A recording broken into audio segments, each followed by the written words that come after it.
Try natin itong passion fruit with asin. Ayan. Na-try ko na to yung isa, oh. Kaya lang yung video na ginawa ko, merong nakasamang music. Kaya ulitin natin. Nalagyan natin ng asin. Hindi ko yung ma-upload kasi makaka-copyright tayo nun. Ito yung buto niya. Juicy pa din, oh. 3 days na nakalagay ito sa rep. Medyo ano siya, maasim na, matamis. Tapos juicy pa din.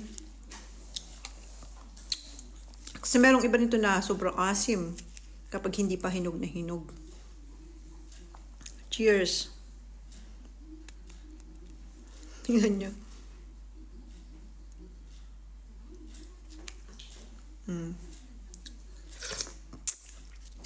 Bagas yung lasa niya. Sa asin. Ayun yung loob niya, oh.